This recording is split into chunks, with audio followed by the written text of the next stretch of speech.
Okay, so what we have here is a video for the Mimo 7-inch touch screen monitor. It's something that you can buy on Amazon, and I would presume lots of other websites around the globe for lots of different prices. But I got it for I think it was about £120. It's a working touchscreen.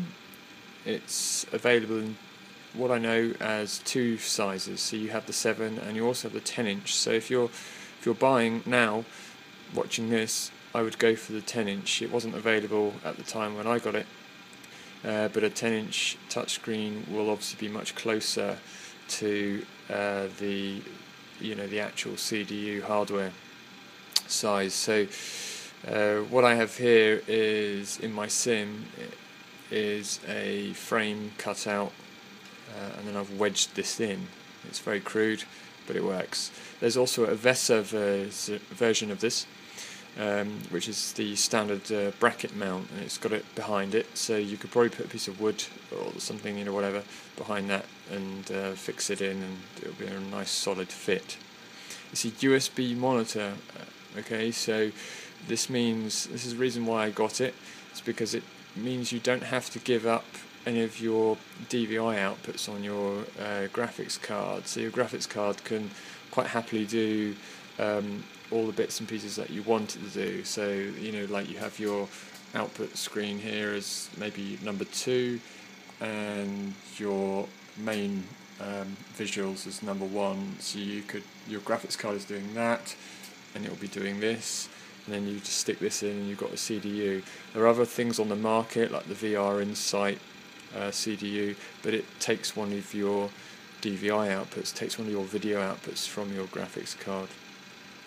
So you won't be able to have this kind of thing going on, unless of course you've got a setup like ProSim or the iFly professional cockpit software, which allows you to get computers working on a home network, and then you obviously can then do all sorts of things with your simulator. So the idea is that the premise of this is that this is actually a screen on your desktop. Okay, that's what it is. So at the moment, this screen here, in my preferences, if you like, is sitting just to the left here. So when I undock my CDU from my iFly, this is not the professional iFly, this is the normal iFly for Flight Simulator 2004. When I undock it, because we're on a windowed mode, we have to be in window mode if we're playing around with our 2D screens, I can just drag it over there, and I can show you that it's obviously popping up on the touchscreen. So what we're going to do is we're going to just put it and settle it down into the screen here. We'll just find a happy medium. There we go. Now I've resized my CDU 2D panel using the config software that obviously comes with all aeroplanes for Flight Simulator, to make sure it's the right size to fit this screen.